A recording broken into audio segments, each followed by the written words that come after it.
Dominar tu espíritu es una de las mayores fortalezas que un ser humano puede desarrollar a lo largo de su vida.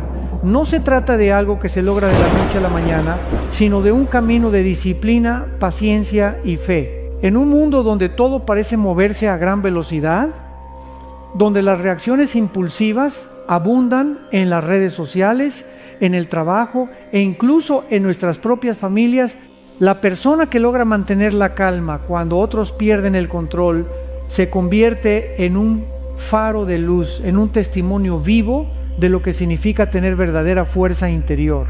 La mayoría de la gente cree que la fortaleza se mide por la capacidad de levantar la voz, de imponerse en una discusión o de demostrar que uno siempre tiene razón. Sin embargo, la verdadera fortaleza no está en vencer a los demás, sino en vencer la tormenta interna. El libro de Proverbios 16:32 lo expresa con claridad. Mejor es el que tarda en airarse que el fuerte, y el que se enseñorea de su espíritu, que el que toma una ciudad. La sabiduría bíblica nos muestra que la conquista más grande no es externa, sino interna. Cuando una persona controla su espíritu, se libera de la esclavitud de las circunstancias externas. Ya no es un títere de las palabras ajenas, ni un esclavo de sus emociones. Piénsalo, ¿cuántas veces una ofensa, un comentario en redes sociales o una mirada de desprecio nos roba la paz durante horas, incluso días? Cuando entregamos tanto poder a lo externo, nos debilitamos sin darnos cuenta. Pero quien domina su espíritu, aunque reciba insultos, permanece en paz, porque sabe quién es en Dios y no necesita probarlo a nadie. La ciencia moderna confirma lo que la Escritura ya revelaba. Los neurocientíficos han demostrado que cuando una persona se enoja y pierde el control, la amígdala cerebral secuestra literalmente la mente. Este secuestro amigdalar nubla el juicio, bloquea la capacidad de razonar y nos empuja a actuar de forma irracional. Por eso, muchas veces decimos o hacemos cosas de las que luego nos arrepentimos. En cambio, cuando aprendemos a pausar, a respirar, a orar antes de reaccionar, activamos la corteza prefrontal, el área del cerebro relacionada con el autocontrol y la toma de decisiones sabias. La Biblia ya nos enseñaba a ser prontos para oír, tardos para hablar, tardos para airarnos, Santiago 1:19, y hoy la ciencia lo respalda. El filósofo estoico Marco Aurelio escribió: el que domina a otros es fuerte, pero el que se domina a sí mismo es invencible. Y esta enseñanza conecta profundamente con las palabras de Cristo cuando nos llama a ser mansos y humildes de corazón. No se trata de pasividad, sino de fuerza controlada, de un poder que decide no ser manipulado por las provocaciones. Jesús mismo, cuando fue llevado ante Pilato, no respondió con gritos ni con violencia. Su silencio era más poderoso que 1000 argumentos. Piensa también en los sabios orientales como Confucio, quien enseñaba que el verdadero hombre fuerte no es aquel que vence a 10 enemigos en batalla, sino aquel que se vence a sí mismo. La historia humana, desde diferentes culturas y filosofías, converge en esta misma verdad. La mayor conquista es la del corazón propio. Dominar tu espíritu no significa ignorar la injusticia ni dejar que otros abusen de ti. Significa reconocer que no todas las batallas son tuyas. Significa discernir cuándo hablar y cuándo callar, cuándo actuar y cuándo dejar que Dios actúe en tu lugar. El apóstol Pablo lo expresó de forma magistral: por nada estéis afanosos, sino sean conocidas vuestras peticiones delante de Dios en toda oración y ruego con acción de gracias. Y la paz de Dios, que sobrepasa todo entendimiento, guardará vuestros corazones y vuestros pensamientos en Cristo Jesús. Filipenses 4, 6, 7. Esa paz es fruto de un espíritu gobernado. Es la paz de quien no necesita reaccionar a cada provocación. La paz de quien ha aprendido a vivir desde dentro hacia afuera y no desde afuera hacia adentro. La sociedad nos grita: defiéndete, demuestra que tienes razón, no te dejes. pero el Espíritu de Dios susurra: confía en mí, yo pelearé por ti, tú guarda tu paz. Imagina tu vida si dejaras de reaccionar impulsivamente. Imagina la libertad de no cargar más con la opinión de los demás. Imagina levantarte cada día con la certeza de que nada ni nadie puede robarte el gozo. Esa es la vida de quien domina su espíritu, ligera, libre y llena de confianza. No se trata de ser perfecto, sino de practicarlo día tras día como un atleta que entrena sus músculos. Tú entrenas tu alma. El dominio propio no es solo un ideal espiritual, es una práctica diaria. Es decidir no contestar ese mensaje hiriente, no levantar la voz en la discusión, no dejar que la frustración te gobierne. Y cada vez que eliges la calma en vez del caos, la fe en vez del miedo, la oración en vez de la ira, te haces más fuerte. Poco a poco te conviertes en esa persona que nadie puede manipular, que no se deja arrastrar por la negatividad, que permanece firme como un roble en medio de la tormenta. Dominar tu espíritu es, en última instancia, un acto de libertad. Es recuperar el poder que otros intentaron robarte con sus palabras, con sus ofensas, con sus injusticias. Es proclamar que tu vida no está definida por lo que sucede afuera, sino por lo que Dios hace dentro de ti. Dios no nos llamó a ser víctimas de nuestras emociones, sino a ser reyes y sacerdotes de nuestro propio interior. Y cuando lo entendemos, cuando aprendemos a gobernar nuestra mente, nuestras palabras y nuestros actos, descubrimos una fortaleza que el mundo no puede explicar. Una fortaleza que no viene de gritar más alto, sino de permanecer en silencio confiando. Una fortaleza que no viene de ganar discusiones, sino de ganar paz. Esa es la grandeza de dominar el espíritu. No es un logro pasajero, es una victoria eterna. La ira es como un fuego. Comienza con una chispa y si no la controlamos termina consumiendo todo a su paso. Una de las trampas más comunes en la vida espiritual y emocional es la tendencia a reaccionar de manera impulsiva cuando sentimos que alguien nos ha ofendido, irrespetado o desafiado. Todos hemos estado allí. Una palabra hiriente en el trabajo, un comentario sarcástico de un amigo o incluso una publicación en redes sociales que despierta en nosotros una furia que parece incontrolable. En esos momentos parece que responder con la misma moneda es lo más justo, pero ¿qué nos deja realmente esa reacción? Casi siempre nos deja agotados, arrepentidos y más vacíos que antes. La Biblia nos advierte con claridad sobre este peligro. En Proverbios 14, 29 leemos: el que tarda en airarse es grande de entendimiento, mas el que es impaciente de espíritu enaltece la necedad. En otras palabras, cuando respondemos con ira inmediata, nos comportamos de manera insensata y aunque en el momento nos sintamos justificados, el fruto que cosechamos es amargo. La ira no resuelve los problemas, solo los multiplica. Desde la psicología moderna también se confirma esta verdad. Existe un concepto conocido como el Trigger Response Loop, bucle de disparador y respuesta. Se refiere a cómo un estímulo externo, un insulto, una crítica, un gesto, activa un disparador interno que nos lleva casi automáticamente a reaccionar. Cuanto más repetimos ese ciclo, más profundo se graba en nuestro cerebro, convirtiéndose en un hábito. Es como un surco en la tierra. Cada vez que llueve, el agua corre por el mismo camino. Así también nuestras emociones tienden a seguir el mismo patrón si no intervenimos conscientemente. Lo trágico es que muchas veces creemos que al desahogar nuestra ira ganamos algo, pero en realidad solo alimentamos un círculo vicioso. El apóstol Pablo lo explicó en Efesios 4, 26, 27. Airaos, pero no pequéis, no se ponga el sol sobre vuestro enojo, ni deis lugar al diablo.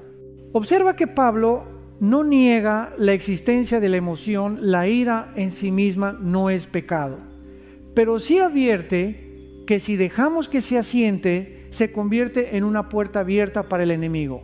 Piensa en un ejemplo cotidiano. Alguien te insulta en la calle mientras conduces. Tu primer impulso es responder con un gesto o una palabra fuerte. Quizás lo haces y en el momento sientes un alivio inmediato, como si hubieras recuperado tu dignidad. Pero minutos después el corazón sigue acelerado, la mente repite la escena una y otra vez y tu paz desaparece. ¿Valió la pena? Ahora contrasta eso con el escenario en el que decides no responder. Respiras profundo, entregas tu frustración a Dios y sigues adelante. Tal vez el orgullo se resiste, pero tu corazón permanece ligero. Esa es la diferencia entre caer en la trampa de la ira o dominarla. La ciencia médica también ha demostrado cómo la ira crónica daña nuestra salud.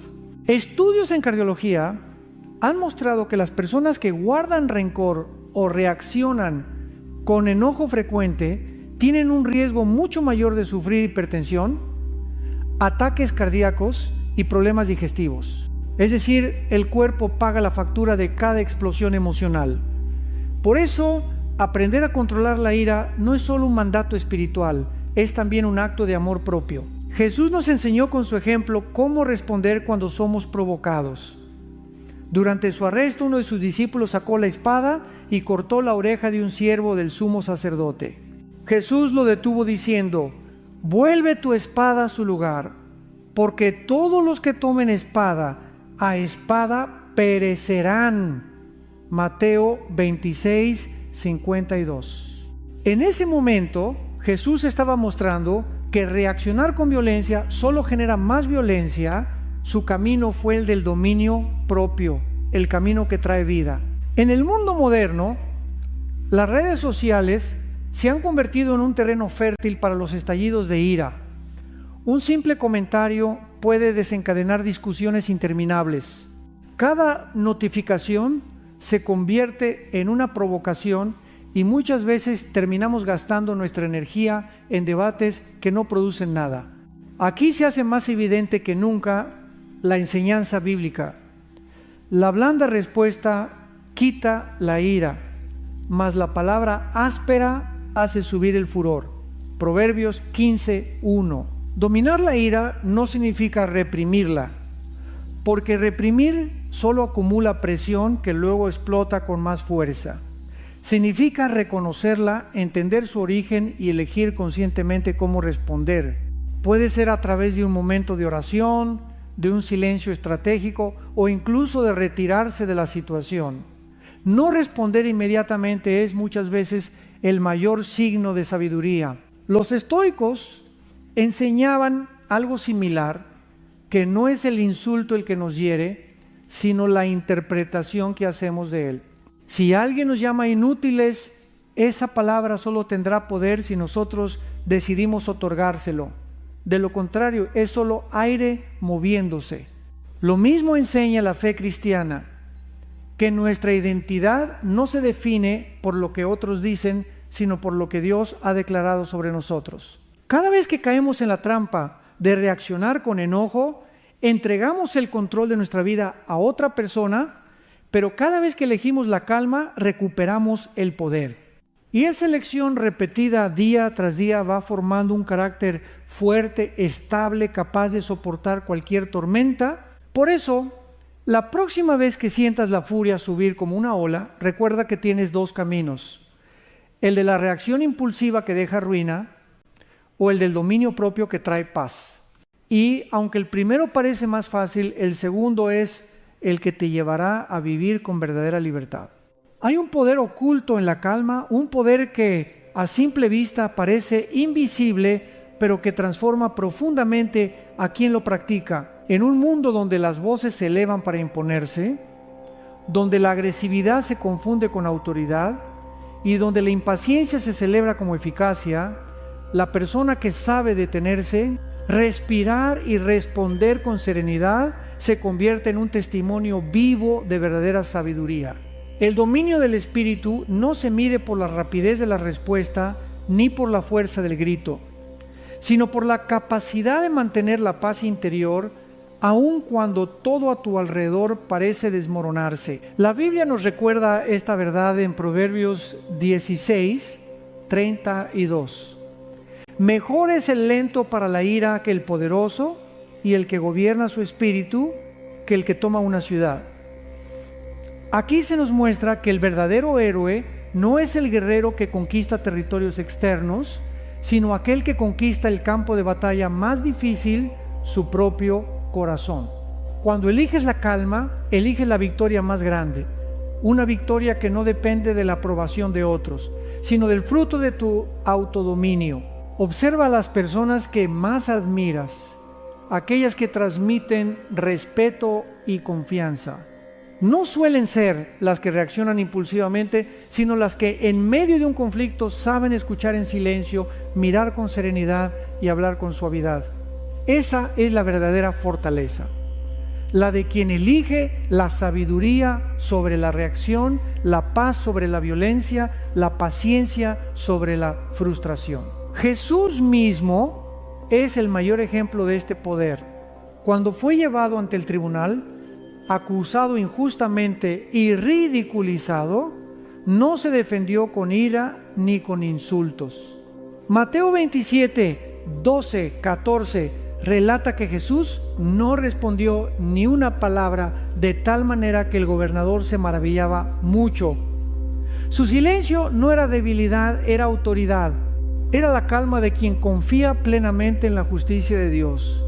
Ese silencio tenía más poder que 1000 argumentos. La filosofía estoica también enseñaba esta virtud.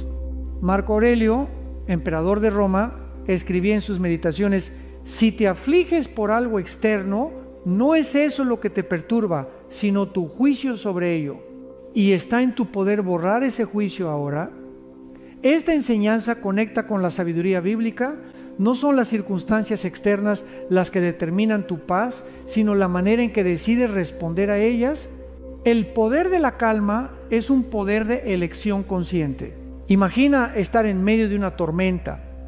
Los vientos soplan con furia, la lluvia golpea con fuerza y todo parece temblar. Sin embargo, en el ojo del huracán hay un lugar de calma perfecta. Así es el corazón de quien ha aprendido a guardar silencio cuando los demás gritan, a mantener la serenidad cuando los demás se desesperan, a caminar en paz cuando todos corren sin rumbo. Esa calma interior no significa indiferencia, sino madurez. Es la certeza de que el control último no lo tienes tú, sino Dios. Desde la psicología, la calma se asocia con la resiliencia, la capacidad de mantenerse firme y estable frente a la adversidad. Estudios demuestran que las personas que practican la regulación emocional no solo toman mejores decisiones, sino que también gozan de mayor bienestar físico y mental. La calma reduce el estrés, fortalece el sistema inmunológico y mejora las relaciones interpersonales. Es decir, vivir en calma no es solo una elección espiritual, sino también una fuente de salud integral.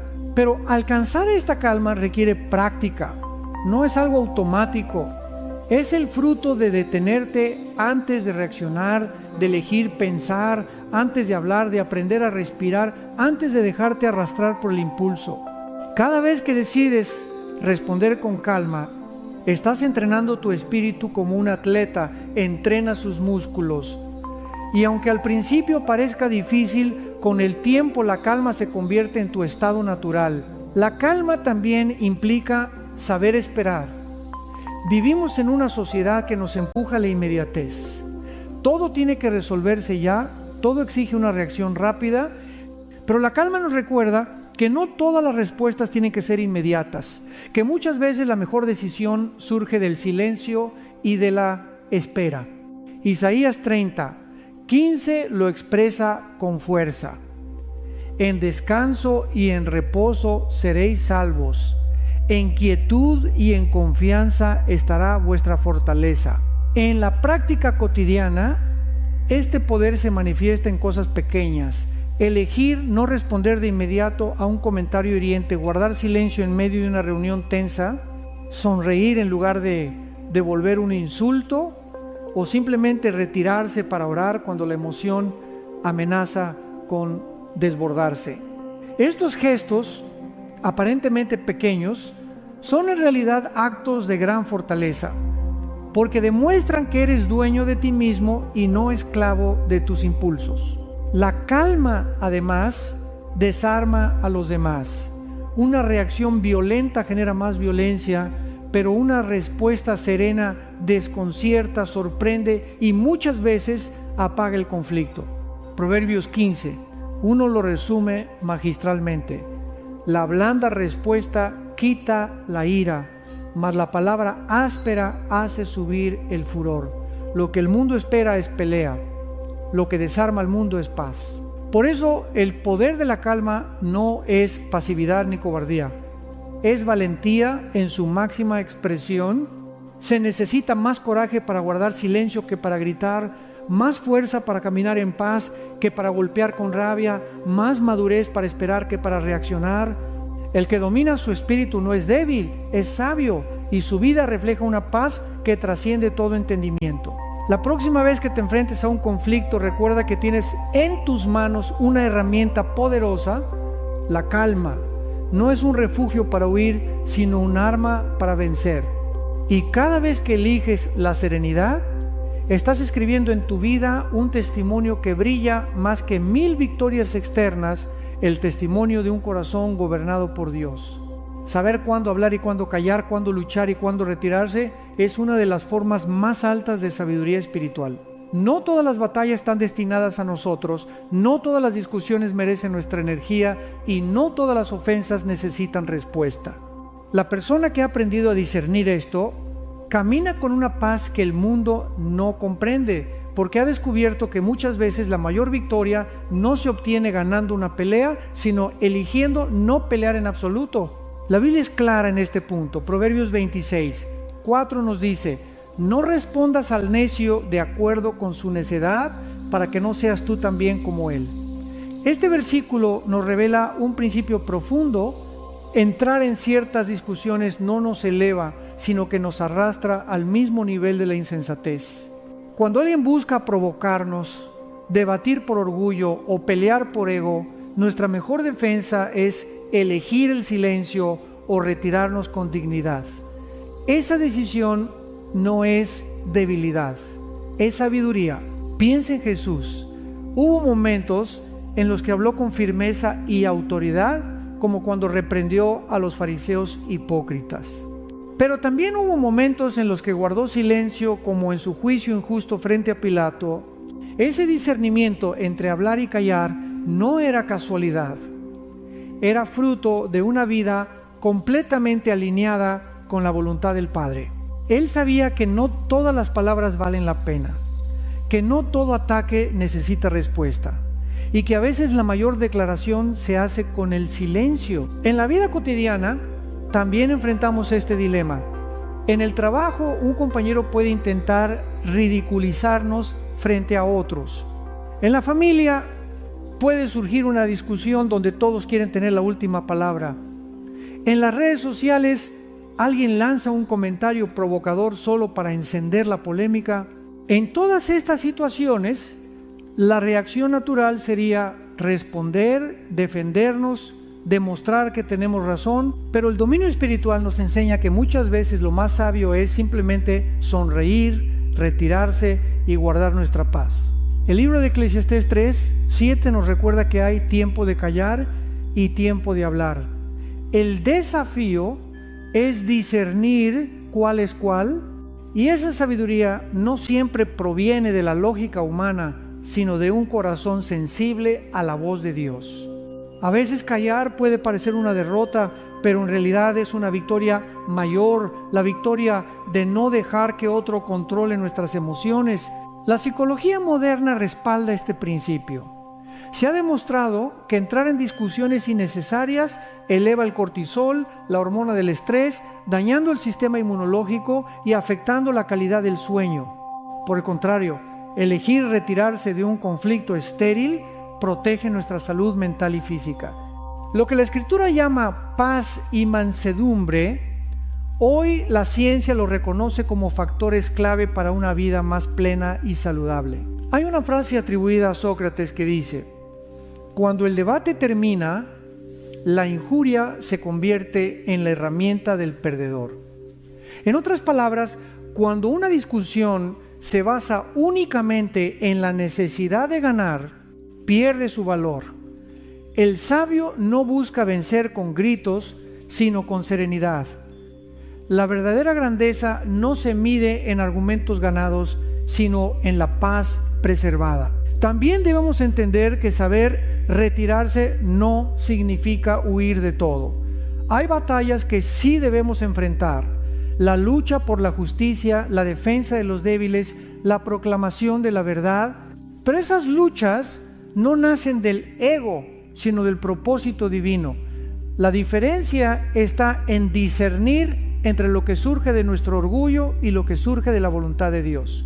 El apóstol Pablo escribió en Romanos 12, 18: si es posible, en cuanto dependa de vosotros, estad en paz con todos los hombres. No siempre será posible, pero mientras dependa de nosotros, debemos elegir la paz. En la práctica, esto significa preguntarnos: ¿esta conversación edifica o destruye? ¿Este debate me acerca más a Dios o solo alimenta mi ego? ¿Vale la pena invertir mi energía en este conflicto o sería más sabio dedicarla a mi propósito? Cuando respondemos honestamente estas preguntas, descubrimos que la mayoría de las batallas de la vida son innecesarias. La vida es demasiado corta para malgastarla en discusiones vacías, en peleas por orgullo o en guerras que solo nos roban la paz. Saber cuándo retirarse es un arte, un acto de madurez que nos permite caminar más ligeros, porque cada vez que elegimos la paz sobre el conflicto, nos fortalecemos. Y cada vez que decidimos callar cuando la ira nos empuja a hablar, crecemos un poco más en sabiduría. Recuerda, no todas las palabras merecen tu respuesta, no todas las ofensas merecen tu atención y no todos los provocadores merecen tu energía.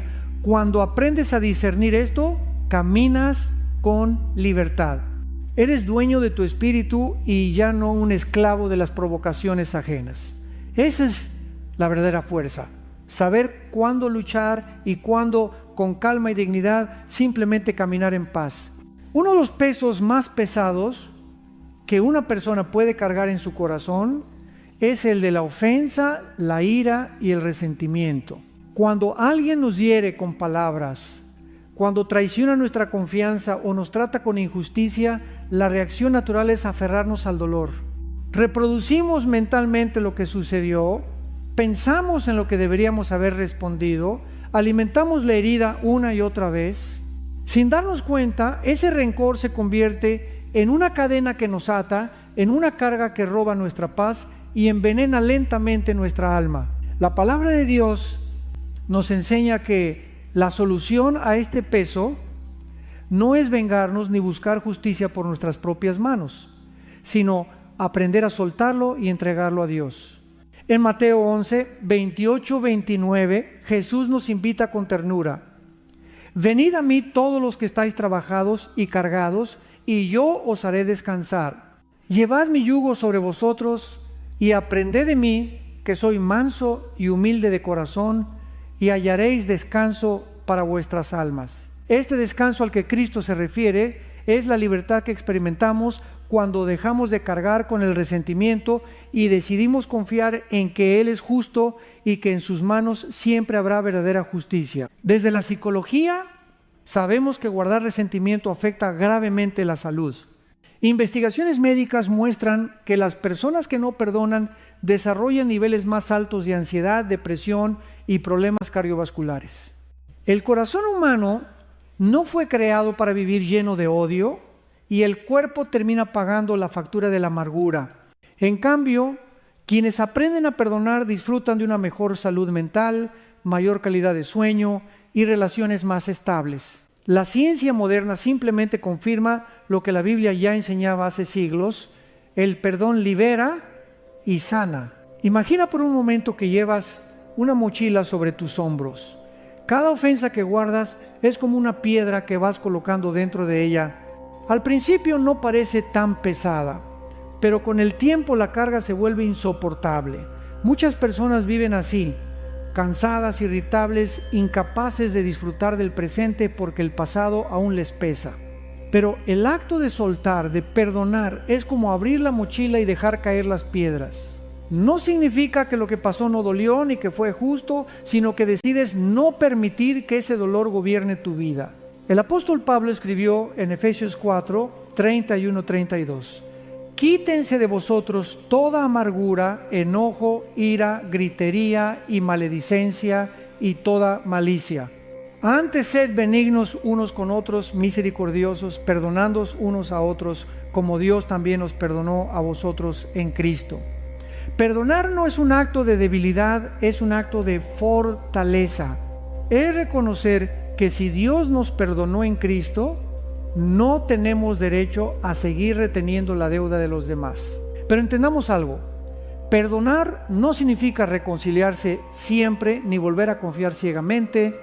En algunos casos, la persona que nos hirió no pedirá perdón, no cambiará o incluso seguirá actuando mal. El perdón no se trata de ellos, se trata de ti y de tu relación con Dios.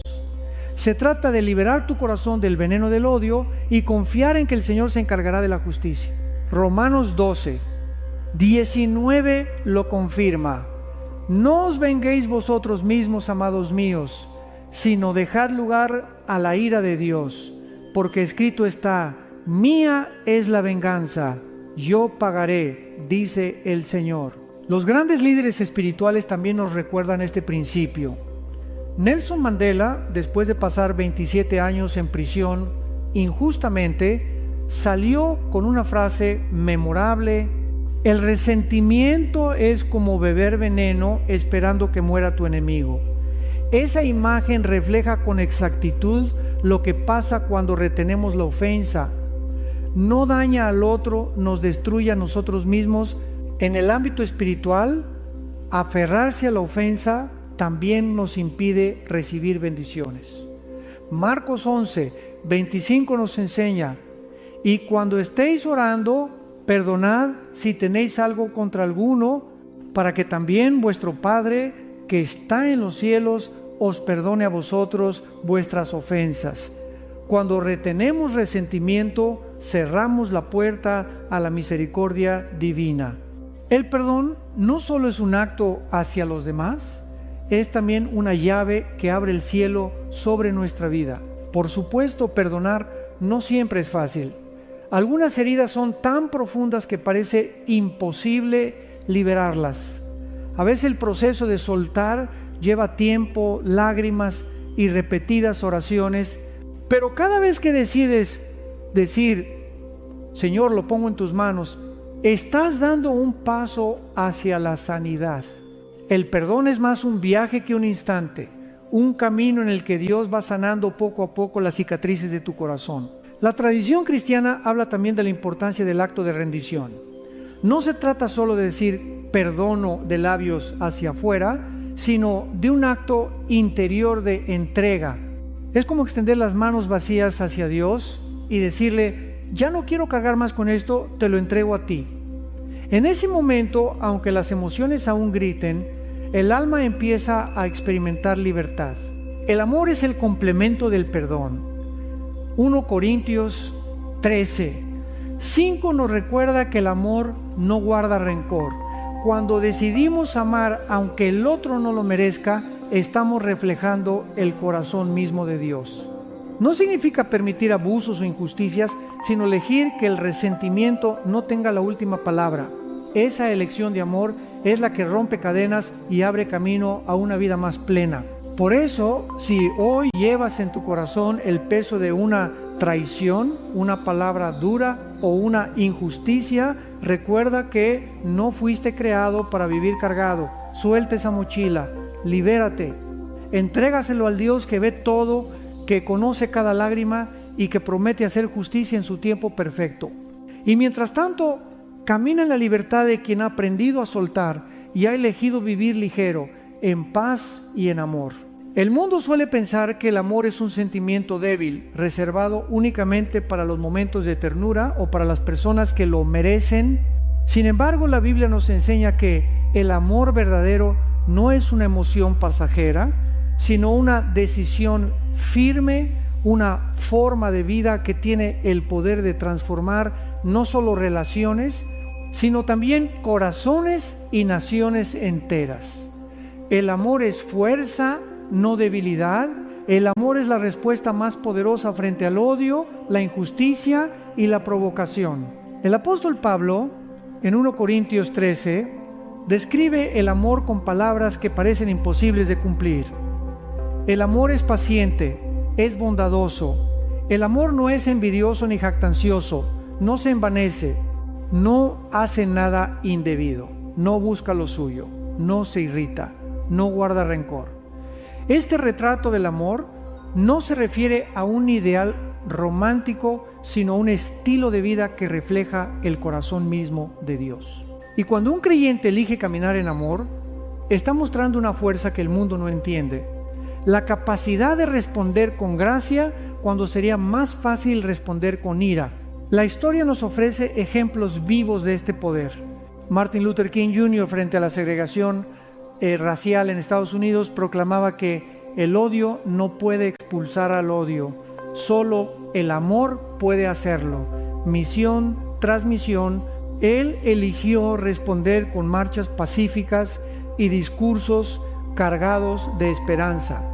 Y fue precisamente esa respuesta basada en el amor la que movió los corazones de millones. Lo mismo hizo la Madre Teresa en Calcuta. Rodeada de miseria y rechazo, eligió amar a los más olvidados, y esa elección sencilla cambió el curso de innumerables vidas. Jesús es nuestro modelo supremo. En el Sermón del Monte dijo algo que aún escandaliza a muchos: amad a vuestros enemigos, bendecid a los que os maldicen, haced bien a los que os aborrecen, y orad por los que os ultrajan y os persiguen. Mateo 5, 44. Este mandamiento no es una sugerencia opcional, es un llamado a vivir de una manera radicalmente diferente. Amar al amigo es fácil. Amar al enemigo requiere la fortaleza de un corazón gobernado por Dios. La psicología moderna respalda este principio. Estudios en psicología positiva demuestran que las personas que practican el perdón y el amor incondicional tienen niveles más bajos de ansiedad y depresión y disfrutan de una mayor satisfacción con la vida. El amor no solo beneficia al que lo recibe, también libera al que lo da. Cuando amamos, el cerebro libera oxitocina, la hormona vinculada a la confianza y al bienestar, lo cual fortalece nuestras relaciones y nuestra propia salud emocional. Pero el amor del que hablamos aquí no es ingenuidad ni permisividad. Amar no significa tolerar abusos ni permanecer en relaciones tóxicas. Amar significa proteger el corazón de la amargura, negarse a ser arrastrado por la espiral del odio y mantener la decisión consciente de no devolver mal por mal. Romanos 12, 21 nos recuerda: no seas vencido de lo malo, sino vence con el bien el mal. Imagina un mundo donde cada provocación recibiera como respuesta una sonrisa, donde cada insulto fuera contrarrestado con amabilidad, donde cada ofensa se transformara en una oportunidad para mostrar misericordia. Aunque parezca utópico, ese es precisamente el mundo que Dios nos invita a construir a través del amor. Cada acto de amor, por pequeño que parezca, es una semilla que rompe cadenas de odio y abre paso a la reconciliación. El amor también es la clave para la libertad interior. Muchas personas viven atrapadas en ciclos interminables de conflicto porque creen que responder con agresividad las hace fuertes.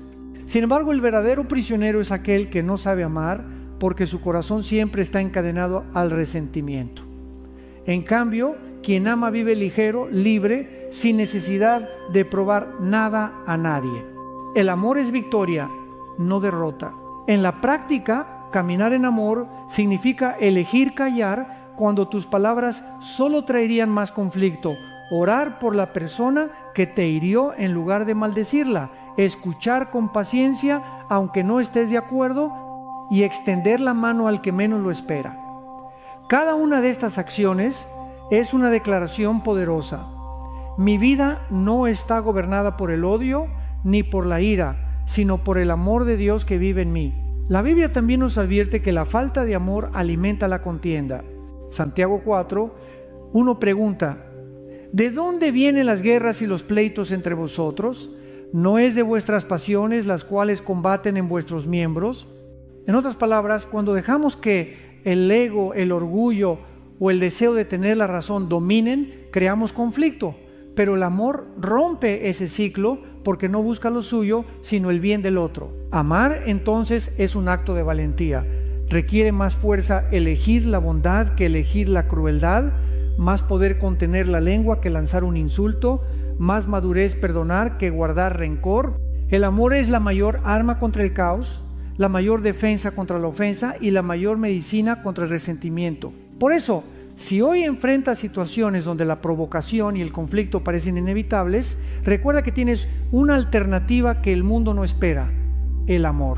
No es un amor débil ni superficial, sino un amor fuerte, decidido y transformador. El amor que viene de Dios y que tiene el poder de cambiarlo todo. Uno de los trucos más antiguos y efectivos del enemigo es la distracción.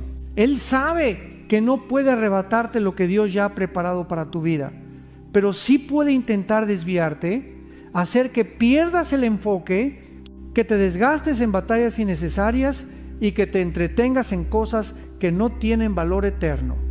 Así, poco a poco, tu energía se consume en lo que no edifica y tu propósito queda detenido.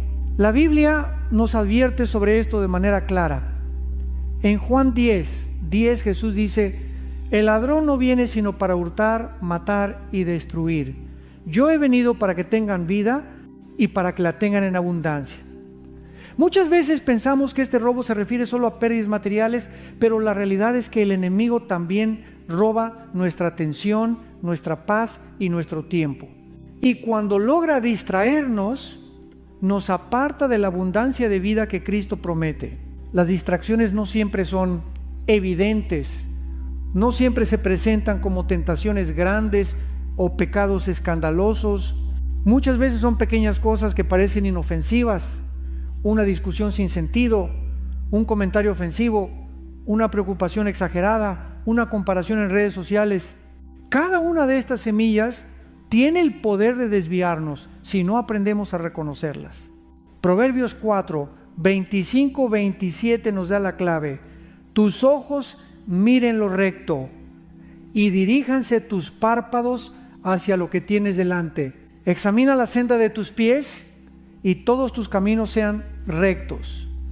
No te desvíes a la derecha ni a la izquierda, aparta tu pie del mal. Piénsalo, ¿cuántas veces, justo cuando decides dar un paso en fe, aparece un obstáculo inesperado? Decides orar con más constancia y de repente surgen distracciones a toda hora. Decides reconciliarte con alguien y aparece un nuevo conflicto. Decides servir a Dios y de pronto sientes un cansancio inexplicable. Esto no es casualidad, es estrategia. El enemigo busca desviar tu mirada de lo eterno y fijarla en lo temporal. En el mundo moderno, la economía de la atención funciona de manera similar.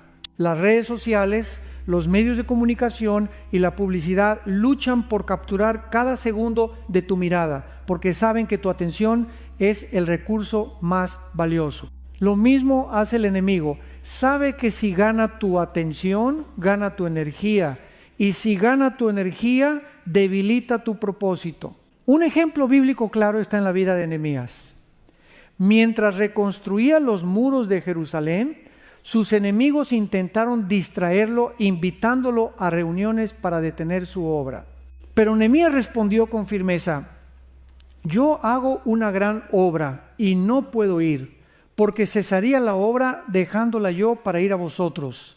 Nehemías 6:3. Esa respuesta es un modelo para nosotros. Cuando estamos enfocados en lo que Dios nos llamó a hacer, no podemos darnos el lujo de detenernos en pleitos, chismes o distracciones. La psicología también explica cómo las distracciones constantes fragmentan la mente. Estudios sobre la multitarea muestran que cuando saltamos de una tarea a otra, nuestra productividad disminuye hasta un 40%. Lo mismo ocurre en la vida espiritual. Si dejamos que cada ofensa, cada crítica y cada preocupación nos saque del camino, nunca avanzaremos con firmeza hacia el propósito que Dios diseñó. El apóstol Pablo escribió en Filipenses 3:14, olvidando ciertamente lo que queda atrás y extendiéndome a lo que está delante, prosigo a la meta, al premio del supremo llamamiento de Dios en Cristo Jesús. Esta es la actitud del que no se deja desviar. Ojos fijos en la meta, sin perder tiempo en discusiones sin valor. Reconocer las distracciones requiere discernimiento espiritual.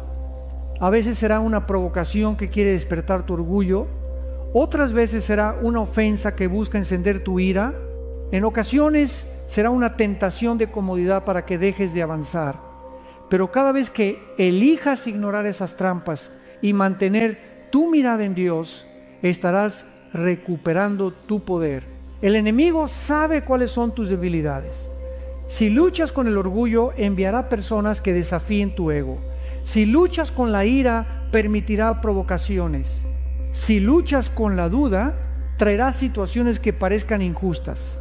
Pero cuando entiendes el patrón, cuando ves más allá de la superficie, te das cuenta de que no es la persona ni la situación, es una estrategia espiritual para apartarte del propósito. La buena noticia es que no estamos indefensos. Efesios 6 nos recuerda que debemos vestirnos con toda la armadura de Dios: la verdad, la justicia, la fe, la salvación, la palabra y la oración constante. Con estas armas espirituales podemos reconocer las distracciones y mantenernos firmes. Así que la próxima vez que alguien busque provocarte, que una situación inesperada intente robarte la paz o que una preocupación trate de absorber tu mente, recuerda, no todo merece tu atención. Tu llamado es demasiado grande para desperdiciar energía en lo que no importa. Como Nehemías, responde: estoy haciendo una gran obra y no puedo detenerme. Y sigue adelante con tu mirada puesta en la meta eterna. Orar por quienes nos hieren parece, a primera vista, una de las tareas más difíciles del camino espiritual. Cuando alguien nos insulta, nos traiciona o nos maltrata, lo último que surge en nuestro corazón es el deseo de pedir bendiciones para esa persona. Lo natural es querer justicia inmediata o incluso desear que esa persona reciba el mismo dolor que nos causó. Sin embargo, Jesús nos mostró un camino diferente, un camino radical que rompe las cadenas del odio y libera el corazón. Orar por aquellos que nos hacen daño. En Mateo 5:44, el Señor nos dice claramente: pero yo os digo, amad a vuestros enemigos, bendecid a los que os maldicen, haced bien a los que os aborrecen, y orad por los que os ultrajan y os persiguen. Este mandato parece imposible desde la perspectiva humana, pero es precisamente esa imposibilidad la que demuestra que necesitamos la ayuda del Espíritu Santo para cumplirlo. No se trata de un esfuerzo de la carne, sino de un fruto de la vida de Dios en nosotros. Cuando decides orar por alguien que te hirió, algo sobrenatural comienza a suceder. Tal vez al principio las palabras salen con dificultad, casi de manera forzada. Quizá tu corazón no siente todavía perdón, pero cada oración es un acto de fe que abre espacio para que el Espíritu Santo transforme tus emociones. Poco a poco, el peso de la amargura comienza a levantarse, la ira pierde fuerza y tu espíritu se llena de paz. La psicología positiva ha estudiado prácticas como la meditación de la compasión, Compassion Meditation. Se ha comprobado que cuando las personas entrenan su mente para desear bienestar, incluso a quienes les han hecho daño, los niveles de estrés disminuyen y aumenta la capacidad de empatía. Lo que la ciencia llama compasión, Jesús ya lo enseñaba hace 2000 años. Bendecir en lugar de maldecir, orar en lugar de odiar, perdonar en lugar de guardar rencor. Es importante aclarar que orar por tus enemigos no significa justificar sus acciones ni permitir abusos. No significa que debes permanecer en una relación dañina o negar el dolor que sufriste. Significa que decides no dejar que ese dolor te consuma ni determine tu futuro. Es soltar el control y poner esa persona en las manos de Dios, confiando en que Él es juez justo y que hará justicia en su tiempo perfecto. El libro de Job nos ofrece un ejemplo poderoso. Después de perderlo todo y ser injustamente acusado por sus propios amigos, Dios le pidió a Job que orara por ellos. Y la Escritura dice: y quitó Jehová la aflicción de Job cuando él hubo orado por sus amigos. Job 42, 10. Observa el principio. La restauración de Job comenzó cuando intercedió por aquellos que lo habían herido. A veces, la clave para tu propia sanidad está en tu disposición a orar por quienes te lastimaron. Además, orar por los que nos ofenden nos protege del veneno de la amargura. Hebreos 12, 15 advierte: mirad bien, no sea que alguno deje de alcanzar la gracia de Dios, que brotando alguna raíz de amargura os estorbe y por ella muchos sean contaminados. La oración actúa como un antídoto contra esa raíz. En lugar de dejar que el resentimiento eche raíces, la oración arranca la semilla antes de que crezca. También es cierto que muchas veces quienes nos hieren lo hacen desde sus propias heridas. El dicho popular lo resume así: personas heridas hieren a otros. Cuando empezamos a ver al agresor como alguien que también necesita sanidad, la compasión se abre camino.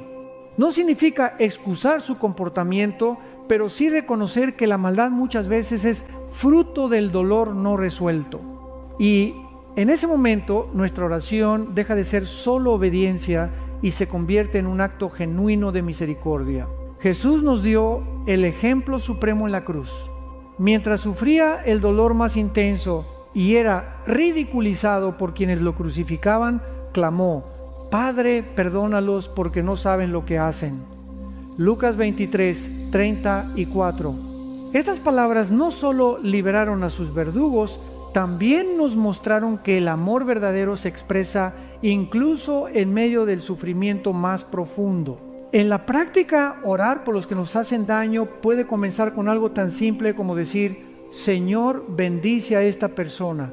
No entiendo por qué actuó así, pero la pongo en tus manos. Con el tiempo, esa oración puede crecer. Señor, sáname del dolor que me causó y también sana su corazón. Y poco a poco lo que empezó como un esfuerzo forzado se convierte en un hábito que te mantiene libre. Cuando oras por tus enemigos, no solo obedeces a Dios, sino que te liberas de una cárcel invisible. Ya no eres esclavo de la amargura, ya no llevas la carga del resentimiento, ya no caminas con el peso de querer venganza. Al contrario, caminas ligero, confiado en que el Señor pelea tus batallas y que tu paz no depende de lo que otros hagan, sino de lo que Dios ya ha hecho en ti.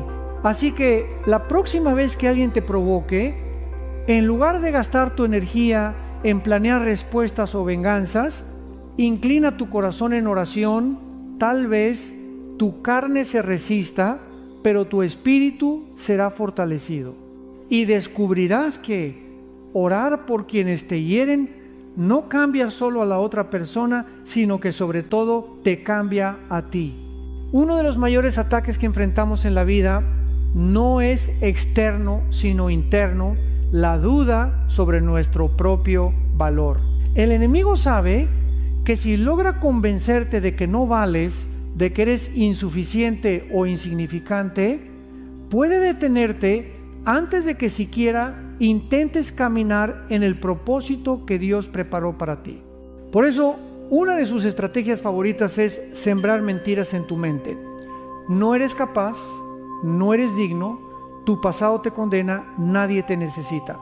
Estas voces, aunque no provengan de Dios, muchas veces resuenan con tanta fuerza que terminamos creyéndolas. Sin embargo, la palabra de Dios nos recuerda una verdad inquebrantable.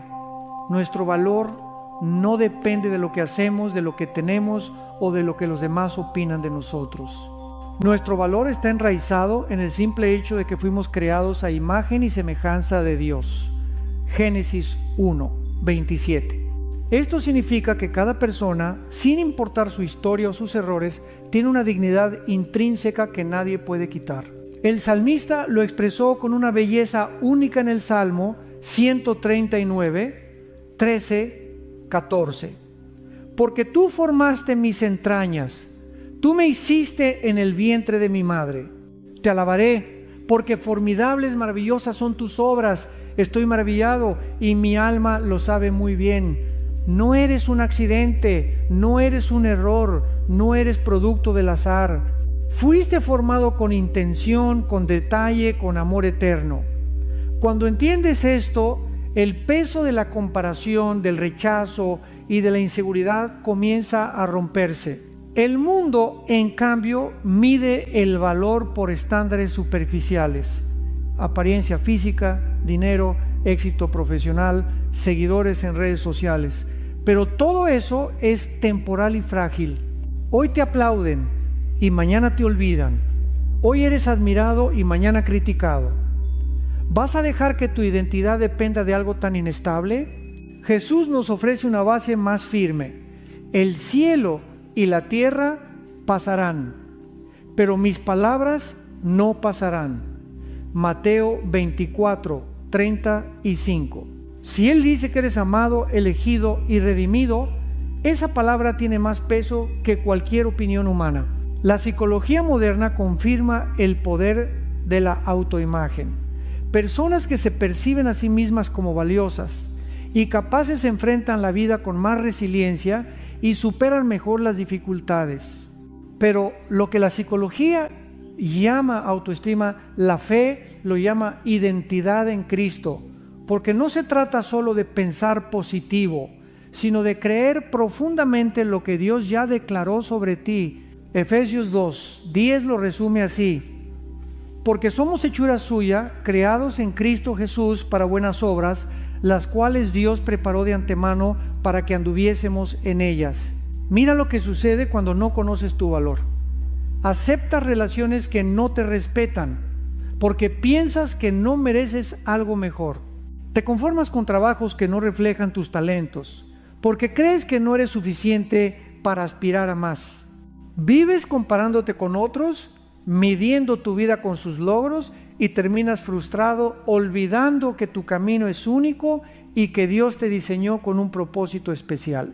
Pero cuando reconoces tu valor en Dios, algo cambia. Ya no buscas desesperadamente la aprobación de la gente, porque sabes que ya tienes la aprobación del Padre. Ya no te derrumbas ante el rechazo, porque recuerdas que fuiste aceptado en el amado, Efesios 1:6. Ya no dudas de tu propósito, porque entiendes que tu vida está en manos del Creador del universo. Incluso Jesús fue tentado en su identidad. En el desierto, Satanás le dijo: si eres hijo de Dios. Mateo 4:3. El enemigo intentó sembrar duda, pero Jesús no necesitaba demostrar nada, porque sabía quién era. De la misma manera, hoy el enemigo susurra: si de verdad eres hijo de Dios, ¿por qué te pasa esto? ¿Por qué no tienes aquello? Pero tu respuesta debe ser la misma: no necesito probar nada, mi identidad está segura en Cristo. Recuerda esta verdad: tu valor no aumenta cuando triunfas, ni disminuye cuando fracasas. No depende de tu pasado ni de tus errores. No está en tu título, tu salario, tu apariencia ni tu reputación. Tu valor está anclado en el amor de Dios, y ese amor es eterno, inmutable e incondicional. Así que levanta tu cabeza, eres hijo, hija del Rey. Tienes un propósito divino y una dignidad que nada ni nadie puede arrebatarte. Camina con la seguridad de que tu vida no es un accidente, sino una historia escrita por el autor de la eternidad. Y cada vez que el enemigo intente convencerte de lo contrario, recuerda: soy valioso, no por lo que hago, sino por quien me creó. Soy amado, no por lo que merezco, sino por quien murió por mí. Esa es tu verdadera identidad. Ese es tu verdadero valor. Vivir con una perspectiva eterna cambia radicalmente la manera en que enfrentamos la vida diaria. Cuando solo miramos lo que está delante de nuestros ojos, los problemas, las pérdidas, los éxitos temporales, las preocupaciones cotidianas, corremos el riesgo de olvidar que este mundo no es nuestro destino final. Pero cuando levantamos la mirada hacia la eternidad, todo adquiere un nuevo significado. La vida ya no se trata de acumular logros o de evitar sufrimiento a toda costa, sino de vivir cada día con propósito, con fe y con la certeza de que lo que hacemos aquí tiene consecuencias que trascienden el tiempo. El apóstol Pablo lo expresó en 2 Corintios 4, 17, 18. Porque esta leve tribulación momentánea produce en nosotros un cada vez más excelente y eterno peso de gloria, no mirando nosotros las cosas que se ven, sino las que no se ven. Pues las cosas que se ven son temporales, pero las que no se ven son eternas. Lo que hoy te preocupa, lo que hoy te duele, lo que hoy parece insuperable, es temporal. Pero el carácter que se forma en medio de esas pruebas, la fe que crece en medio de la dificultad y las decisiones de amor que tomas, todo eso tiene valor eterno. El mundo moderno vive obsesionado con lo inmediato. El éxito rápido, la gratificación instantánea, el reconocimiento inmediato. Pero Jesús nos llamó a una vida diferente. En Mateo 6, 19-20 enseñó: no os hagáis tesoros en la tierra, donde la polilla y el óxido corroen, y donde ladrones minan y hurtan, sino haceos tesoros en el cielo, donde ni la polilla ni el óxido corroen, y donde ladrones no minan ni hurtan. La invitación es clara: no pongas tu corazón en lo que desaparece, sino en lo que permanece para siempre. Desde la filosofía también se habla de esta idea. Los estoicos, por ejemplo, enseñaban a vivir conscientes de la brevedad de la vida, practicando el memento mori, de recuerda que morirás. Su propósito no era producir miedo, sino recordar que lo que hacemos debe tener peso más allá del instante presente. La fe cristiana eleva esa perspectiva al recordarnos no solo que la vida es breve, sino que lo que viene después es eterno. La psicología positiva coincide en que quienes viven con un sentido trascendente disfrutan de mayor bienestar emocional. Personas que conectan su vida con algo más grande que ellas mismas, ya sea un propósito, una fe, un legado, enfrentan mejor las dificultades porque saben que su sufrimiento no es en vano. Nosotros, como hijos de Dios, tenemos la certeza más grande de todas: nuestro sufrimiento, nuestra fidelidad y nuestra obediencia tienen eco en la eternidad. Imagina lo diferente que sería tu vida si recordaras cada mañana: lo que haga hoy puede tener impacto eterno. La manera en que hablas con tu familia, la paciencia que muestras en el trabajo, la generosidad con la que ayudas a alguien necesitado, la fidelidad con la que oras aún sin ver resultados, nada de eso es en vano. Jesús prometió en Mateo 10, 42, y cualquiera que dé a uno de estos pequeñitos un vaso de agua fría solamente por cuanto es discípulo, de cierto os digo que no perderá su recompensa. Hasta los actos más pequeños, cuando se hacen en amor y fe, tienen valor eterno. Una perspectiva eterna también nos libera del miedo. Muchas personas viven atadas al temor de perder dinero, perder estatus, perder salud, perder personas. Pero cuando sabes que tu tesoro verdadero está en el cielo, esas pérdidas dejan de tener el poder de destruirte. Puedes vivir con más ligereza porque entiendes que todo lo terrenal es pasajero. Como dijo el mismo Jesús en Juan 14, 2, 3: en la casa de mi Padre muchas moradas hay, voy pues a preparar lugar para vosotros, para que donde yo estoy, vosotros también estéis. Esta promesa nos da esperanza incluso en medio del dolor más profundo. Así que vivir con una perspectiva eterna significa priorizar lo que realmente importa. Amar a Dios, amar a las personas, caminar en obediencia, sembrar semillas de fe. Significa recordar que tu carrera profesional, tu cuenta bancaria, tu fama, todo eso pasará, pero tu carácter, tu fe y tu amor permanecerán. Significa preguntarte cada día, ¿estoy viviendo solo para mí o estoy viviendo para algo más grande, para alguien más grande? Y cuando logras mantener esa perspectiva, nada puede sacudirte. Las críticas ya no te aplastan, porque sabes que tu valor no depende de ellas. Las pruebas ya no te derrumban, porque sabes que son momentáneas. Las distracciones ya no te roban energía, porque sabes que tu propósito es eterno. Vives con los pies en la tierra, pero con los ojos puestos en el cielo, y eso te convierte en una persona verdaderamente libre. En un mundo saturado de ruido, donde cada persona quiere opinar, reaccionar y tener la última palabra, el silencio se ha vuelto un recurso casi olvidado. Sin embargo, la Biblia y la sabiduría ancestral nos enseñan que el silencio no es vacío, sino poder. El silencio no es señal de debilidad, sino de fortaleza espiritual. Es un espacio donde el alma se conecta con Dios, donde se enfrían las emociones antes de hablar y donde se toma perspectiva antes de actuar. El libro de Proverbios 17, 27, 28 nos dice: el que ahorra sus palabras tiene sabiduría, de espíritu prudente es el hombre entendido. Aún el necio, cuando calla, es contado por sabio. El que cierra sus labios es entendido. Este pasaje nos muestra que el silencio no solo evita conflictos, sino que también transmite madurez. Muchas veces lo más sabio que podemos hacer no es responder de inmediato, sino guardar silencio, reflexionar y luego hablar con calma y discernimiento. Jesús mismo nos dio un ejemplo poderoso. En su juicio, frente a acusaciones falsas, burlas y maltrato, eligió callar.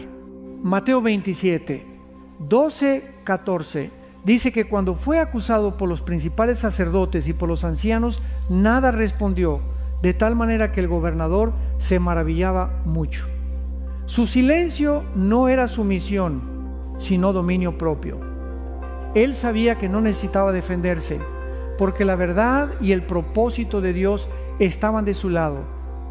Ese silencio fue un acto de confianza absoluta en el Padre. Desde la psicología, el silencio también se reconoce como herramienta de autocontrol.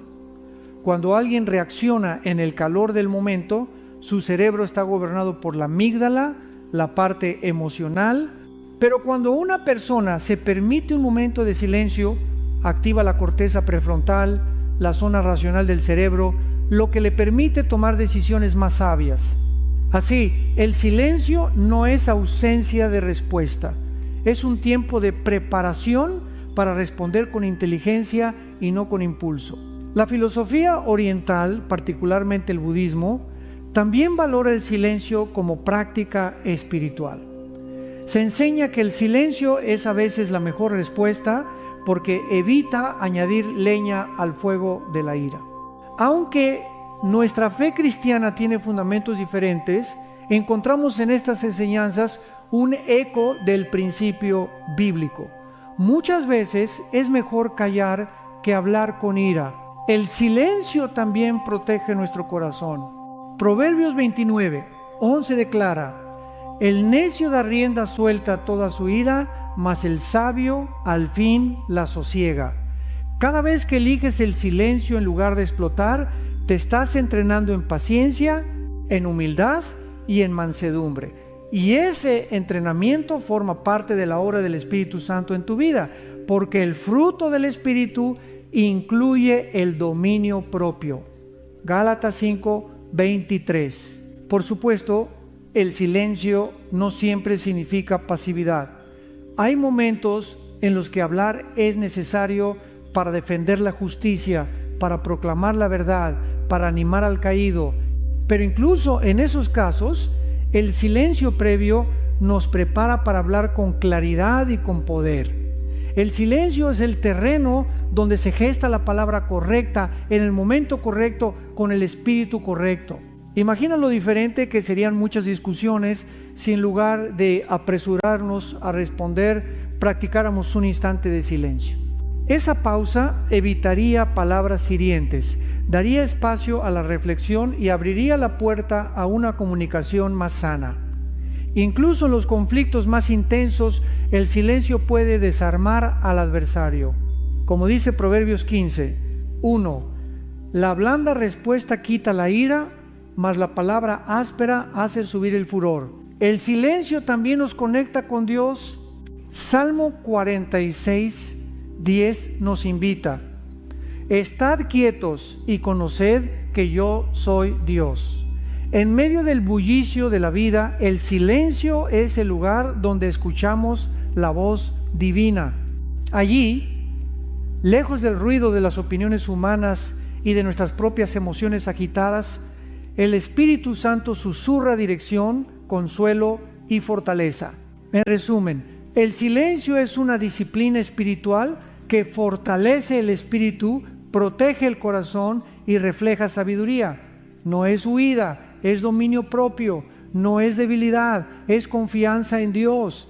Cada vez que eliges callar en lugar de reaccionar con ira, cada vez que decides esperar antes de hablar, cada vez que entras en la presencia de Dios en silencio, estás cultivando una fuerza invisible pero poderosa, la fortaleza espiritual de un corazón gobernado por la paz del Señor.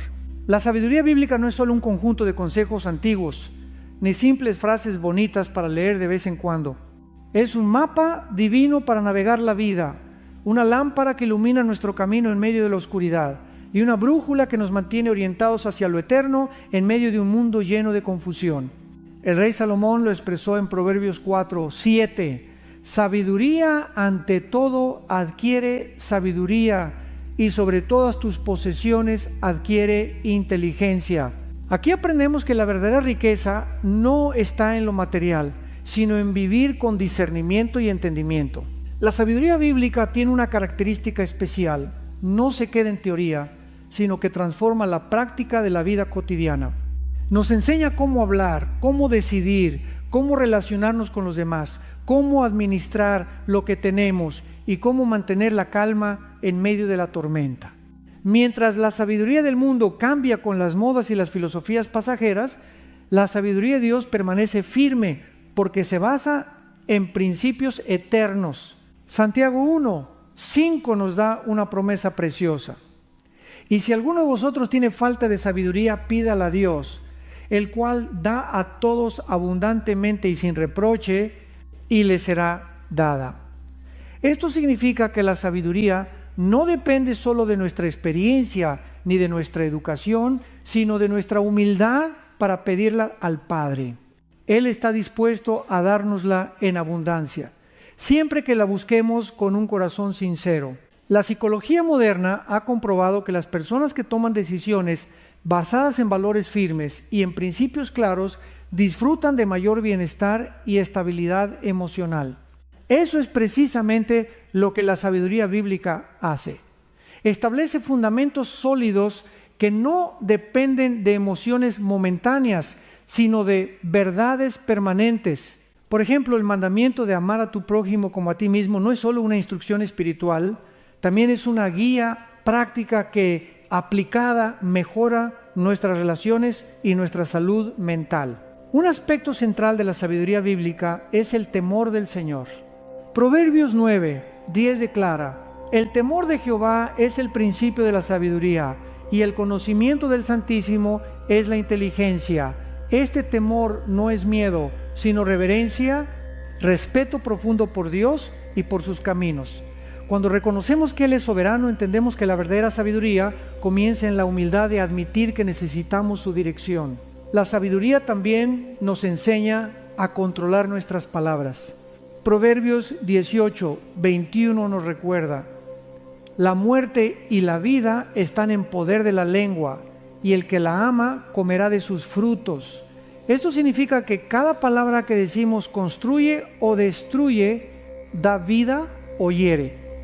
Vivir con sabiduría implica detenernos antes de hablar, reflexionar sobre si nuestras palabras edifican y decidir conscientemente sembrar paz en lugar de conflicto. Otro aspecto clave de la sabiduría bíblica es la prudencia. Mientras la imprudencia nos lleva a actuar por impulso, la sabiduría nos invita a discernir el momento oportuno para hablar, actuar o esperar. Eclesiastés 3 nos recuerda que hay un tiempo para todo, un tiempo para hablar y un tiempo para callar, un tiempo para sembrar y un tiempo para cosechar. Aprender a leer los tiempos de Dios es una de las mayores evidencias de verdadera sabiduría. La filosofía occidental, desde Sócrates hasta Aristóteles, ha buscado definir qué es la vida buena y cómo alcanzarla. Sin embargo, la Biblia ofrece una visión más profunda. La vida buena no se mide solo por la virtud o por la razón, sino por una relación viva con el Creador que guía cada paso. La sabiduría bíblica no solo responde al cómo vivir, sino también al para qué vivir. Un corazón sabio también sabe escuchar. Proverbios 12:15 lo afirma con claridad. El camino del necio es derecho en su opinión, mas el que obedece al consejo es sabio. Escuchar a otros, aceptar corrección, ser enseñables, todo esto es fruto de la sabiduría. El orgullo nos cierra puertas, pero la humildad de aprender nos abre caminos que jamás hubiéramos encontrado solos. Finalmente, la sabiduría bíblica nos enseña a vivir con propósito. Efesios 5:15-16 nos exhorta: mirad pues con diligencia cómo andéis, no como necios, sino como sabios, aprovechando bien el tiempo, porque los días son malos. El sabio no desperdicia su vida en distracciones, sino que aprovecha cada oportunidad para crecer, amar, servir y sembrar en lo eterno. Así que si deseas caminar con firmeza en un mundo lleno de incertidumbre, busca la sabiduría que proviene de lo alto. Lee la palabra, pide discernimiento en oración, escucha la voz del Espíritu y aplica los principios divinos a tu vida diaria. Verás cómo tus pasos se vuelven más firmes, tus decisiones más claras y tu corazón más ligero, porque quien camina en la sabiduría bíblica no solo vive mejor aquí en la tierra, sino que también se prepara para la eternidad. La autorreflexión es una de las disciplinas más poderosas y al mismo tiempo más descuidadas en la vida espiritual. Vivimos en una sociedad que nos empuja a la prisa, al ruido constante y a la distracción permanente. Pocas veces nos detenemos a mirar hacia adentro, a examinar el estado de nuestro corazón y a preguntarnos si nuestras acciones están alineadas con la voluntad de Dios. Sin embargo, la Biblia nos invita repetidamente a practicar la introspección, no como un ejercicio de autoculpa, sino como un camino hacia la transformación y la cercanía con nuestro Creador. El apóstol Pablo escribió en 2 Corintios 13:5: examinaos a vosotros mismos si estáis en la fe, probaos a vosotros mismos. ¿O no os conocéis a vosotros mismos que Jesucristo está en vosotros? Esta exhortación nos recuerda que no podemos vivir la fe en piloto automático. Necesitamos detenernos, evaluar nuestro caminar y preguntarnos si realmente estamos viviendo como discípulos de Cristo o si nos hemos dejado llevar por la rutina y las distracciones del mundo. La autorreflexión bíblica no es una mirada condenatoria hacia nuestros errores, sino una oportunidad de reconocer lo que aún necesita ser entregado a Dios. El salmista lo entendía bien cuando oraba en el Salmo 139, 23, 24. Examíname, oh Dios, y conoce mi corazón, pruébame y conoce mis pensamientos, y ve si hay en mí camino de perversidad, y guíame en el camino eterno. Esta oración muestra humildad. reconocer que no siempre vemos con claridad nuestras propias fallas y que necesitamos que Dios ilumine las áreas ocultas de nuestro corazón. En psicología se habla del autoconocimiento como una herramienta esencial para el crecimiento personal. Las personas que practican la reflexión sobre sus motivaciones, emociones y patrones de comportamiento desarrollan mayor madurez y resiliencia. Desde la perspectiva cristiana, la autorreflexión va más allá. No se trata solo de conocerse a uno mismo, sino de conocerse a la luz de Dios. Ver nuestras intenciones y acciones no con los ojos de la cultura, sino con los ojos de la palabra. Un ejemplo práctico. Muchas veces reaccionamos con ira en situaciones aparentemente pequeñas. Sin reflexión, podemos justificarnos diciendo, soy así o me provocaron. Pero cuando nos detenemos a examinar el corazón, descubrimos que quizá nuestra ira proviene del orgullo herido, del miedo a perder control o de una inseguridad no resuelta.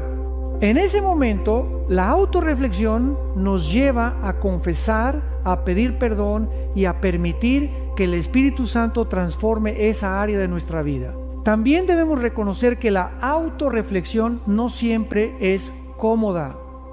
Implica mirarnos en el espejo de la verdad y enfrentar realidades que preferiríamos ignorar. Pero es en esa incomodidad donde ocurre el verdadero crecimiento. Proverbios 27:19 dice, como en el agua el rostro corresponde al rostro, así el corazón del hombre al del hombre. Así como un espejo refleja lo externo, la reflexión revela lo interno. Y aunque a veces no nos guste lo que vemos, ese es el primer paso hacia la sanidad y la madurez espiritual. La filosofía también ha destacado este hábito. Sócrates afirmaba, una vida sin examen no merece ser vivida. Aunque él hablaba desde un marco filosófico, su frase se alinea con la verdad bíblica.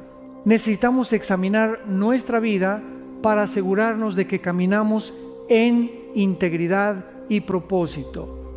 La diferencia es que nosotros no nos examinamos solos, sino bajo la mirada amorosa y justa de Dios. Prácticamente la autorreflexión puede convertirse en un hábito diario.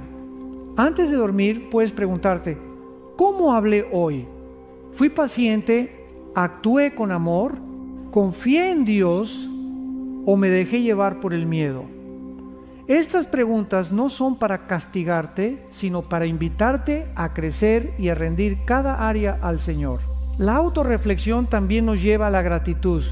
No solo vemos nuestros errores, sino también reconocemos el progreso que Dios ha hecho en nosotros. Al mirar hacia atrás podemos decir, antes reaccionaba con ira, hoy tengo más calma. Antes dudaba constantemente, hoy confío más. Esa conciencia de crecimiento fortalece nuestra fe y nos recuerda que Dios está obrando en nosotros día tras día. En Filipenses 3:13-14, Pablo lo expresó de manera magistral. Hermanos, yo mismo no pretendo haberlo ya alcanzado, pero una cosa hago, olvidando ciertamente lo que queda atrás y extendiéndome a lo que está delante, prosigo a la meta, al premio del supremo llamamiento de Dios en Cristo Jesús. La autorreflexión nos permite reconocer dónde estamos, soltar lo que debemos dejar atrás y proyectarnos hacia lo que Dios tiene por delante. En conclusión, la autorreflexión es un regalo que Dios nos da para crecer. Es el acto de pausar en medio del ruido, de examinar nuestro corazón, de escuchar la voz del Espíritu y de alinear nuevamente nuestra vida con la voluntad de Dios. Cuando practicamos la autorreflexión, evitamos vivir distraídos, cultivamos la humildad y nos acercamos más al propósito divino. No le temas al espejo del alma. Atrévete a mirar hacia adentro, no con condena, sino con esperanza, sabiendo que cada área revelada es una oportunidad para que Dios siga transformándote en la persona que fuiste creado para ser. La restricción y el dominio propio son virtudes profundamente contraculturales en el mundo actual. Vivimos en una sociedad que glorifica la inmediatez, el impulso y la satisfacción instantánea. Se nos anima a decir todo lo que pensamos, a hacer lo que sentimos en el momento, a no reprimirnos. Sin embargo, la palabra de Dios nos enseña una verdad distinta. La verdadera fortaleza no está en dar rienda suelta a los deseos y emociones, sino en aprender a dominarlos. Proverbios 16:32 lo dice con claridad. Mejor es el lento para la ira que el poderoso, y el que domina su espíritu que el que toma una ciudad. Según este versículo, conquistar una ciudad entera no es tan grande como conquistar el propio corazón, porque mientras que un guerrero puede vencer a miles, solo el sabio y disciplinado logra vencer sus propios impulsos. El dominio propio es, por lo tanto, la máxima demostración de fuerza interior. Jesús mismo nos dio el ejemplo perfecto de restricción. Durante su juicio injusto, pudo haber llamado legiones de ángeles para defenderse, pero eligió callar. Cuando fue crucificado, soportó insultos y golpes sin responder con violencia. Esa decisión de no reaccionar según la carne no fue debilidad, fue la mayor demostración de confianza en el plan del Padre. Como profetizó Isaías 53:7, angustiado él y afligido, no abrió su boca. Como cordero fue llevado al matadero. Su silencio y su dominio propio cambiaron el destino de la humanidad. En la vida diaria, el dominio propio se manifiesta en momentos pequeños pero cruciales. Es elegir no responder a una provocación con un insulto. Es decidir detenerte antes de gastar en algo que no necesitas. Es controlar la lengua cuando la crítica quiere salir. Es apartarte de una tentación que promete placer momentáneo, pero trae consecuencias dolorosas. Cada una de estas decisiones refleja el carácter de Cristo en ti. La psicología moderna ha investigado ampliamente el poder del autocontrol. El famoso experimento del malvavisco, realizado en la Universidad de Stanford, mostró que los niños que podían retrasar la gratificación esperar para recibir una recompensa mayor en lugar de tomarla inmediata, crecieron con mejores habilidades sociales, mayor éxito académico y más estabilidad emocional. Esto confirma lo que la Biblia enseñaba mucho antes. El dominio propio es clave para una vida plena y fructífera. El apóstol Pablo incluye el dominio propio como uno de los frutos del Espíritu. Gálatas 5:22-23. Esto nos enseña que no es simplemente cuestión de fuerza de voluntad, sino un regalo que se cultiva en la relación con Dios. Cuando vivimos guiados por el Espíritu Santo, Él nos capacita para controlar nuestros pensamientos, emociones y acciones.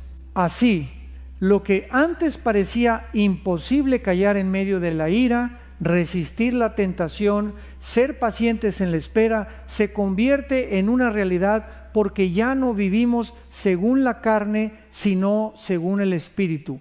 Restringirse también significa saber cuándo retirarse de batallas que no vale la pena pelear. No todo ataque necesita una respuesta. No todo desacuerdo requiere discusión. No toda ofensa merece un contraataque. El sabio elige sus batallas y muchas veces la mejor victoria es caminar en paz. Como dice Romanos 12:18, si es posible, en cuanto dependa de vosotros, estad en paz con todos los hombres. La filosofía antigua, especialmente en el estoicismo, también valoraba la virtud de la templanza. Los estoicos afirmaban que quien domina sus pasiones es más libre que quien está esclavizado por ellas. En esto vemos un eco de la enseñanza bíblica. El dominio propio no te priva de libertad.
to hold you close.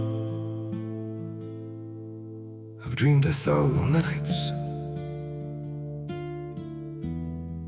just one embrace was all my heart desired.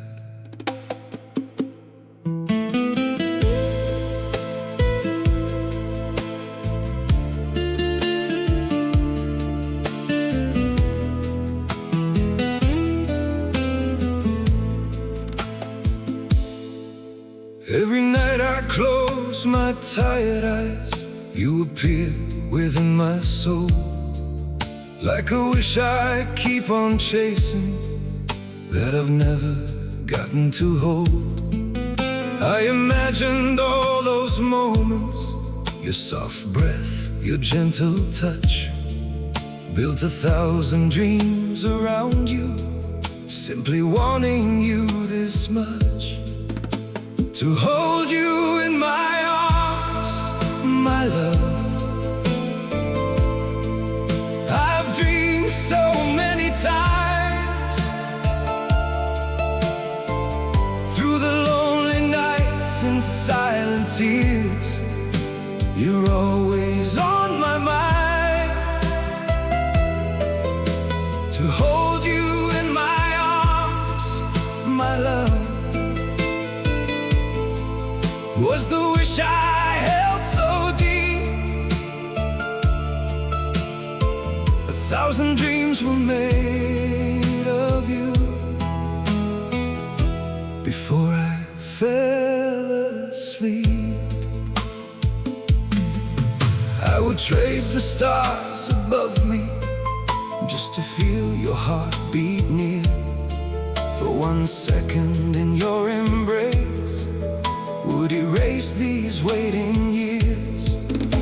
To hold you in my arms, my love. I've dreamed so many times, through the lonely nights and silent tears, you're always on my mind. To hold you in my arms, my love, was the wish I held so deep. 1,000 dreams were made of you before I fell asleep. Maybe someday fate will hear me, bring your heartbeat close to mine, and all the dreams I've held so tightly will finally come alive. To hold you in my arms, my love. I've dreamed so many times, through the lonely nights and silent tears, you're always on my mind. To hold you in my arms, my love, was the wish I held so deep. 1,000 dreams were made of you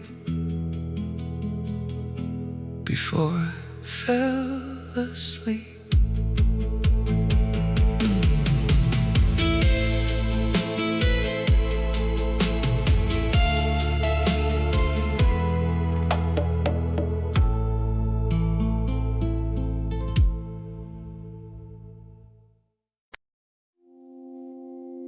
I don't need 1,000 loves, I just need one that lasts. I don't need a perfect story, just a hand that won't let go. Through the quiet, through the storms, through the highs and through the lows. I don't care how fast we're going, we can take it day by day. as long as when I turn around, you're still here to stay. I just wanna love you longer, long enough to see us old, walking down the same road slowly, never letting go, hand in hand through every moment, through whatever life may do. I don't need the whole wide world if I'm walking it with you. We don't have to chase forever, we don't need to run so far. If forever means together, then we've already won. I just wanna love you longer, long enough to see us so, walking down the same road slowly, never letting go, hand in hand through every moment, through whatever life may do. I don't need the whole wide world if I'm walking it with you. People lose what they don't cherish over things they never say. I don't wanna be that story, I just wanna stay. I just wanna love you always, till the road just fades from view. Every step, every heartbeat leads me back to you. If the world keeps turning slowly, let it turn the way it do. All I want for all my life is to walk it next to you.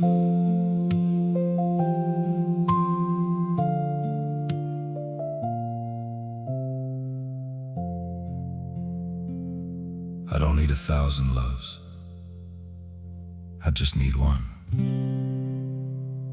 that lasts.